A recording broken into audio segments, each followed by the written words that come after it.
Pernah tak terfikir kenapa ada hari kita rasa semua benda menjadi? Order masuk tak berhenti, jalan pun tak jam, customer pun baik-baik. Tapi ada juga hari setengah jam kita tunggu, satu order pun tak masuk.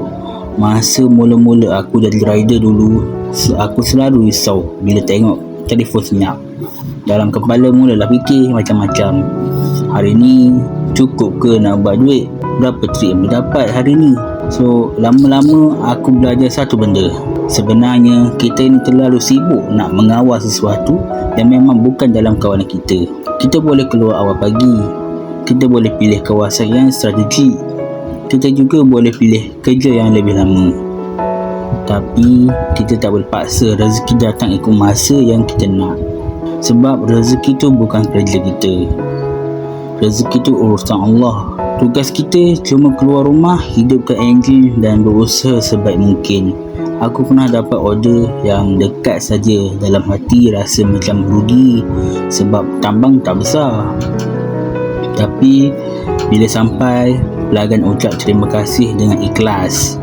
Kadang-kadang benda kecil macam tu pun boleh buat penat kita hilang.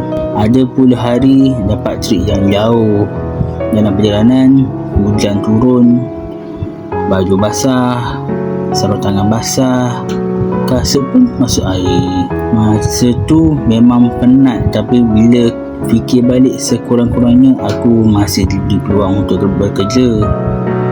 Masih ada motor, masih sihat, masih mampu untuk mencari rezeki. Tak semua orang ada peluang macam tu. Sejak jadi rider, aku semakin faham rezeki ini luas. Bukan sekadar duit yang masuk dalam akaun. Kadang-kadang rezeki tu adalah badan yang sihat, motor yang tak buat hal, pelanggan yang baik-baik, keluarga yang sentiasa mendoakan, dan hati yang masih kuat untuk terus mencuba walaupun semalam bukan hari yang mudah.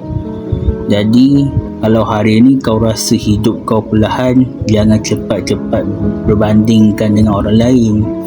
Kita semua sedang berjalan di jalan yang berbeza. Ada orang cepat sampai, ada orang lambat sikit. Yang penting jangan berhenti berjalan. Sebab selagi kita berusaha, selagi itulah peluang untuk rezeki masih ada. Semoga hari ini dimudahkan urusan kita semua. Dan semoga setiap kilometer yang kita lalui menjadi saksi bahawa kita pernah berusaha mencari rezeki yang halal.